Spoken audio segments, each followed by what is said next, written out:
Saudara Presiden Prabowo melantik Komisi Percepatan Reformasi Polisi pada Jumat lalu. Mantan Ketua Mahkamah Konstitusi Jimli Asidiki ditunjuk menjadi Ketua Komisi Percepatan Reformasi Polri. Komisi Percepatan Reformasi Polri terdiri dari 10 anggota atau 10 orang anggota. Kapolri Jenderal Listio Sigit menjadi salah satu anggotanya. Komisi Percepatan Reformasi Polri tertuang dalam Keputusan Presiden nomor 112/P tahun 2024 tentang pengangkatan keanggotaan Komisi Percepatan Reformasi Kepolisian. Nantinya komisi ini akan bekerja selama 3 bulan ke depan.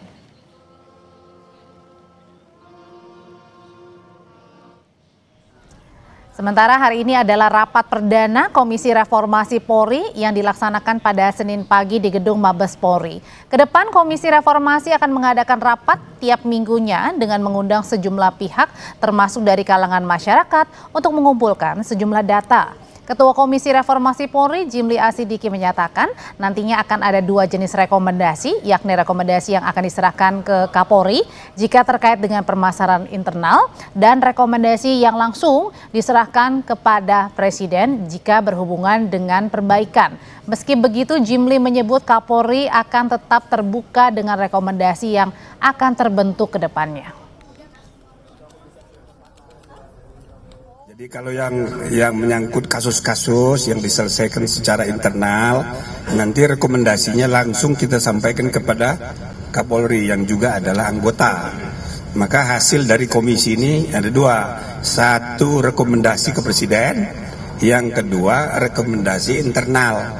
Nah mungkin yang internal bisa juga nggak diumumkan, tapi intinya apa yang tadi disampaikan Pak Kapolri, tadi sudah dia tegaskan juga tadi di dalam rapat bahwa Kapolri bersifat terbuka, adaptif untuk merespon ya hal-hal yang perlu untuk perbaikan ya itu akan dilakukan oleh Polri.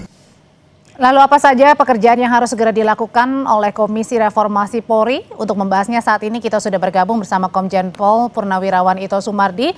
Selamat malam Pak Ito. Selamat malam Mbak Audrey. Ya, dan juga ada Julius Ibrani, Ketua PBHI. Mas Julius, selamat malam. Malam Audrey. Saya mau tanya dulu pertama ke Mas Julius. Mas Julius, tadi kita sudah dengarkan rapat perdana hari ini di Mabes Polri. Ketuanya adalah Pak Jimli. Tadi Pak Jimli bilang bahwa akan ada 2 rekomendasi. Rekomendasi ke internal ke Kapolri langsung dan rekomendasi ke Presiden. Menurut Mas Julius sendiri, sebenarnya perbaikan apa pertama yang harus dilakukan sih di Komisi Reformasi Polri ini? 3 bulan loh. 3 bulan ini waktu yang sangat sempit dan bisa dikatakan nyaris tidak akan efektif untuk level implementasi. Kenapa? Karena kalau judulnya reformasi, Audrey, maka ini harus menyasar level yang paling fundamental. Dia harus bahas pasal 30 Undang-Undang Dasar, bagaimana keamanan dan ketertiban ini didefinisikan menjadi fungsi-fungsi di dalam tubuh Polri. Dia harus membahas Undang-Undang Polri ini masih relevan gak dengan kondisi saat ini, mana yang perlu ditambah, mana yang perlu dilengkapi dan direvisi segala macam. Nah, di level itu maka levelnya adalah level politik bersama dengan DPR RI. Nah, disinilah harus tim reformasi di bawah Presiden berada.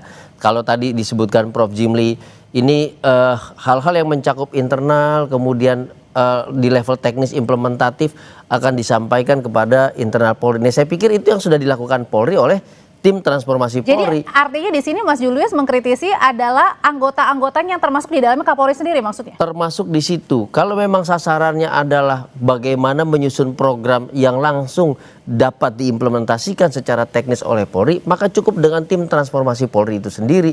Dan itu sudah berjalan mulai dari pendidikan, kemudian layanan masyarakat dan segala macam di bawah Kapolri. Nah kalau sasarannya adalah kepada Presiden, makanya saya katakan ini harus beda nih. Kalau judulnya sudah hingar-bingarnya udah luar biasa lah hegemoninya, reformasi, maka dia harus yang fundamental. Kalau dia hanya levelnya teknis tadi, ya cukup Kapolri saja, nggak perlu beramai-ramai tadi. Cukup Presiden memanggil Kapolri, melakukan pembenahan, melakukan transformasi terhadap pendidikan, pelayanan, penegakan hukum, transparansi, akuntabilitas, dan yang lain yang levelnya adalah artinya tidak perlu membentuk komisi. Artinya kemudian komite ini dirasa sia-sia. Artinya komite ini hanya mengulangi apa yang dilakukan oleh internal Polri secara mandiri, secara independen kan begitu. Kompetensi ya, ada masalah hukum, kemudian masalah tata negara, masalah HAM dan lain sebagainya. Kemudian juga yang kedua adalah pengalaman. Kemudian selain itu tadi dikatakan Mas Julius betul. Kenapa Kapolri ada di sana dan mantan Kapolri? Setiap era Kapolri ini kan beda-beda situasi, kondisi masyarakatnya pasti berbeda. Kemudian juga tadi dikatakan kebijakan politiknya juga berbeda. Nah, apa yang nanti disampaikan ke atas yang disampaikan oleh Pak Jimli, tentunya kalau menyangkut masalah perundang-undangan, nanti larinya juga akan ke DPR. Dan yang saya dengar, kalau tidak salah, Presiden mengatakan setiap 3 bulan komite ini diminta untuk melaporkan. Jadi bukan dalam waktu 3 bulan, Pak. Saya kira waktunya tidak terbatas sampai Presiden mungkin menganggap bahwa reformasi terhadap Polri ini sudah sesuai dengan harapan. Nah, saya kira mungkin kalau anggotanya ini semuanya sudah baik menurut saya. Kenapa? Karena ada Kapolri aktif dan mantan Kapolri. Tentunya mantan Kapolri ini akan menyampaikan pengalaman semasa eranya mereka. Nah, tentunya Kapolri juga harus bisa menerima gitu kan. Oke, jadi artinya kalau menurut Pak Ito sendiri di dalamnya ada Kapolri yang menjadi anggota ini tidak masalah begitu? Oh, sangat tidak masalah, Mbak. Kenapa bagaimanapun juga Pak Kapolri ini kan memberikan gambaran tadi yang disampaikan Mas Julius. Kebetulan Mas Julius juga pernah ketemu dengan kita. Apa yang sekarang sudah dilakukan terkait dengan peristiwa yang baru-baru ini ya bulan Agustus. Kita sudah melangkah sudah jauh, Mbak, tapi kan itu belum sempurna. Kita juga ingin mendapatkan masukan-masukan lain yang tentunya dari masyarakat. Makanya dalam rapat ini kan diundang tokoh-tokoh masyarakat dari koalisi sipil dan sebagainya. Nah, kalau untuk menyangkut masalah teknis, betul sekali dikatakan Mas Julius, itu tanggung jawab polisi bagaimana kita mau merubah wajah kita, merubah kinerja. Tapi kalau dari segi politis tentu menyangkut kepada undang-undang yang perlu harus diperbaiki, disesuaikan dengan kondisi situasi dan kondisi masyarakat saat ini. Kalau kita bahas dulu satu persatu Mas Julius berkaitan dengan tadi setiap minggunya rencananya akan mengundang LSM, Ormas, masyarakat atau lembaga-lembaga terkait begitu untuk mungkin mengadukan dan kemudian ini menjadi perbaikan. Apa yang sebenarnya paling dibutuhkan ketika mengundang LSM, mengundang Ormas, mengundang masyarakat? Nah, jadi saya perlu sampaikan juga bahwa forum mengundang masyarakat sipil, mengundang korban itu sudah dilakukan oleh Jenderal Sigit dan ini masih berproses semuanya. Kan gitu kan. Jadi ini level yang paling teknis karena kira-kira mengangkat permasalahan yang dihadapi masyarakat di lapangan, pungli di lantas misalnya, atau pelayanan untuk mengurus administrasi, SKCK, SIM, STNK dan segala macam. Itu level yang sangat teknis dan itu bisa selesai dengan satu komando terpusat dari Kapolri Jenderal Sigit. Dan itu masalah klasik sebenarnya. Itu masalah klasik sebetulnya dan di berbagai macam birokrasi hal ini juga terjadi sama-sama gitu. Lalu kaitannya dengan apa? Dengan penanganan aksi massa. Lalu perspektif HAM dalam melakukan penindakan terhadap aksi demonstrasi yang berujung kericuhan dan segala macamnya. Lalu penegakan hukum yang transparan, perkara-perkara yang tertunda dan segala macamnya. Ini betul-betul level implementasi teknis di operasional sehari-hari. Dari paling tidak ada 14 fungsi kewenangan Polri diturunkan Undang-Undang nomor 2 tahun 2002. Nah, ini yang bukan ranahnya Presiden karena sudah cukup di internal Polri ini selesai. Dan biar birokrasinya juga cepat. Kalau kemudian ini dilemparkan kepada level presiden nggak akan ngurusin pungli, gitu, nggak akan kena. Makanya saya bilang yang penting adalah tadi kalau kita mau bicarakan kebijakan politik, maka produk politiknya apa? Undang-undang kah?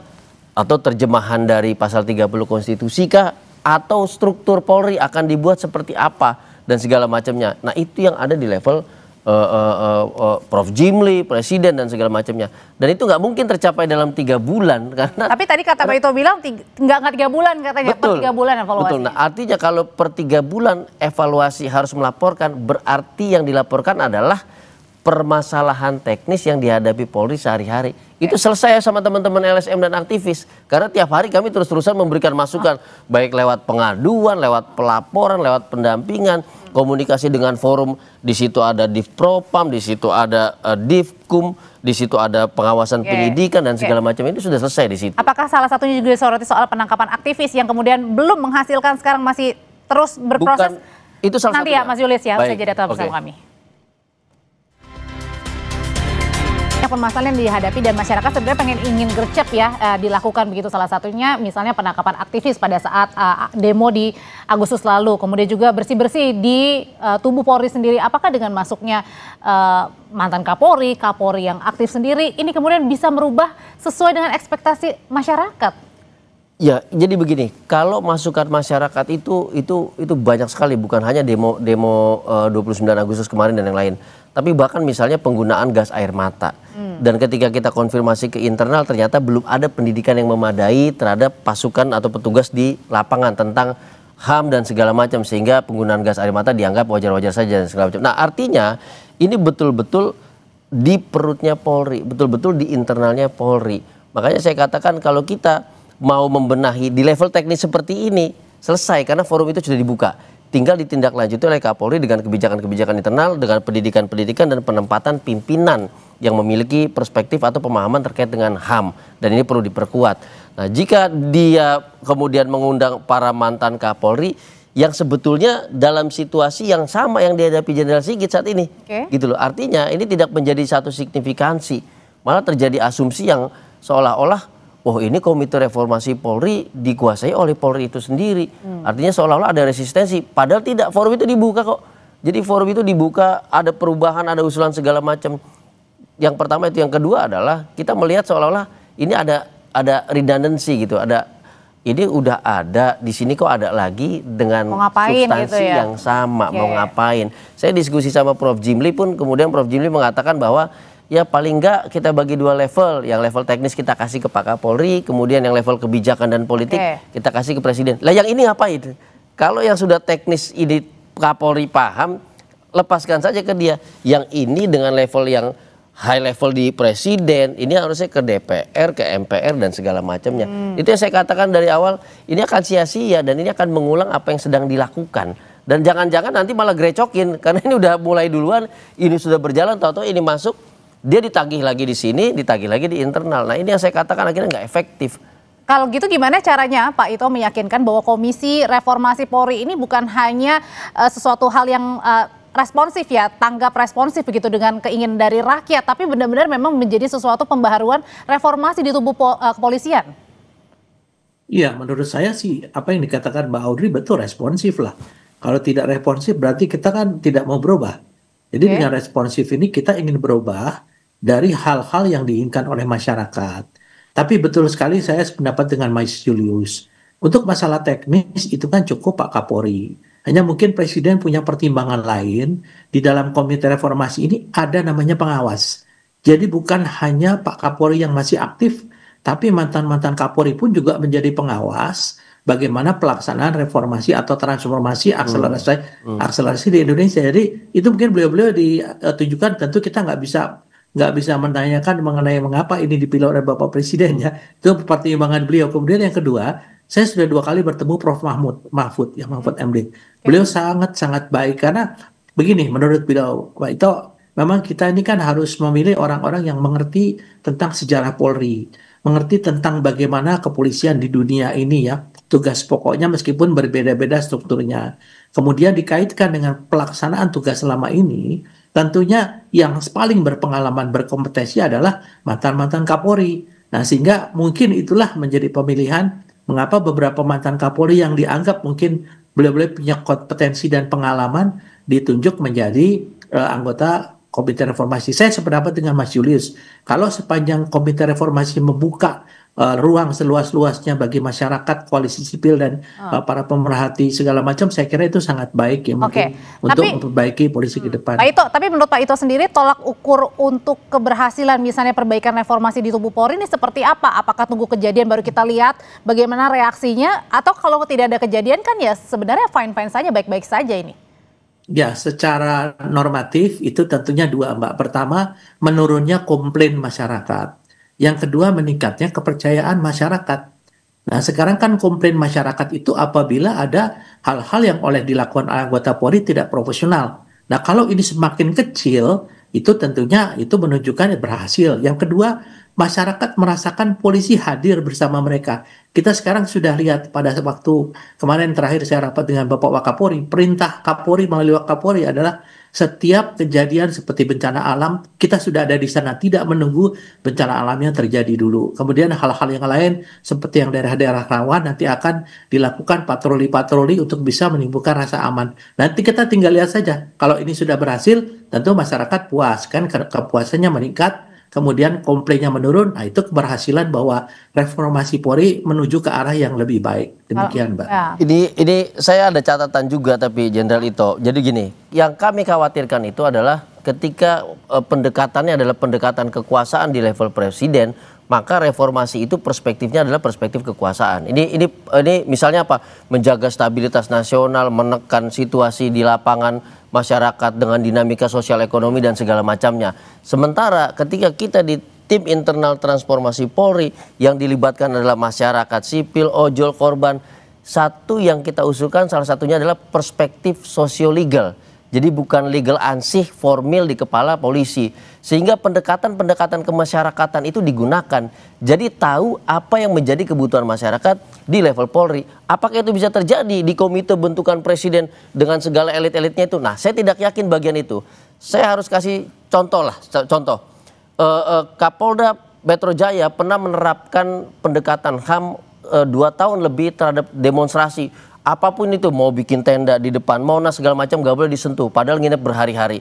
Yang kedua, yang belakangan terjadi misalnya tidak ada lagi tetot-tetot di jalan, itu pertama. Lalu melibatkan teman-teman ojol untuk menjadi justice kolaborator dan community policing, melaporkan situasi di lapangan. Sedangkan ini pendekatan-pendekatan sosio-legal yang bukan hanya memberikan citra kepada kepolisian, tapi membersamai fungsi polisi di tengah masyarakat. Ini ada di level teknis dan justru langsung efektif berjalan. Berarti artinya bukan hanya fokus kepada perbaikan citra aja. Bukan hanya itu dan juga bukan di level politik yang kita nggak tahu nanti ujungnya negosiasinya kemana. Karena saya boleh bilang, Prof. Mahfud pernah mengusulkan ini kok dengan tim percepatan reformasi hukum dan anti korupsi. Hasilnya mana? Nggak ada. Lalu sebelumnya juga pernah ini itu segala macam. Hasilnya nggak pernah ada. Hasil itu selalu ada ketika pendekatannya adalah pendekatan kemasyarakatan, pendekatan sosial. Dan Polri ditempatkan oleh konstitusi itu betul-betul di tengah masyarakat. Saya pernah bilang, Polri itu kayak nasi. Kenapa? Dia ada di konstitusi dan banyak fungsinya yang langsung menyasar kepada masyarakat, berhadapan dengan masyarakat. Jadi jangan perspektif kekuasaan yang dipakai oleh komite presiden, sementara kebutuhannya adalah kebutuhan sosial kemasyarakatan. Ini nggak nyambung dan akan bentrok gitu. Terakhir kalau gitu Mas Julius, kan tadi juga diumumin oleh Prof. Jimli bahwa akan ada satu lagi, 10 anggota tambah 1 katanya, perempuan. Tapi masih dirahasiakan siapa nih. Apakah ini juga akan mungkin menambah warna baru di Komisi Reformasi atau? Itu kebutuhan yang sangat mutlak. Tahun lalu Jenderal Sigit telah membentuk unit khusus baik itu TPPO atau perlindungan anak dan unit khusus perlindungan perempuan yang ada di seluruh Indonesia. Perspektif itu memang perlu diperkuat di pendidikan, kemudian di kepemimpinan, di penindakan dan segala macamnya. Adanya satu anggota dari komite dari perempuan itu harus menyasar pada problem ketidaksetaraan yang dialami perempuan dalam proses hukum, sebagai saksi, sebagai tersangka dan segala macamnya. Jadi itu kebutuhan yang penting, tapi itu juga sudah dilakukan oleh Polri, ingat. Makanya jangan redundant, yang sudah dilakukan oleh Polri jangan lagi dibahas di sini. Ini catatannya apa reformasi strukturalnya, apa reformasi fungsionalnya, apa reformasi regulasinya. Itu ada di level presiden. Dan tadi hanya bukan hanya sekedar menaikkan citra positif lagi dari Polri ya. Saya pikir bukan. Kalau menaikkan citra cukup survei selesai kok itu. Gimana tuh Pak Ito? Ya, saya kira betul kata Pak Julius ya. Yang penting adalah pelaksanaannya, Mas. Yes. Jadi menurut saya di sini adalah Komite Reformasi Polri, biarlah beliau itu bekerja dulu ya. Nanti setelah itu kita nilai setelah 3 bulan apakah ada perubahan yang mendasar secara teknis, pembinaan, administrasi ataupun regulasi. Nah, itu tentu nanti kita berikan masukan setelah berjalan 3 bulan. Kita berikan waktu, tapi bagaimanapun juga harapan kita yang disampaikan Mas Julius itu kan tentunya bisa disampaikan pada saat pertemuan-pertemuan dengan Komite Reformasi, sehingga mereka punya arah ke arah mana untuk perbaikan. Adanya masyarakat itu objeknya daripada polisi. Sehingga polisi itu betul-betul harus bisa memberikan sesuatu yang dirasakan oleh masyarakat bahwa eksistensi Polri itu sangat dirasakan kehadirannya. Sudah Kan sekarang sudah ada Pamata ya. Sekarang udah kembali lagi ada Pamata, Mas Julius. Ya. Yang seperti dulu kan nggak ada. Pamata ini wajib harus masuk sampai ke tingkat RT. Yes. Nah, kita lihat aja pelaksananya nanti. Mudah-mudahan kita kawal bersama, Mas Julius. Ya. Sudah kami tangkap pandangannya. Terima kasih Pak Ito.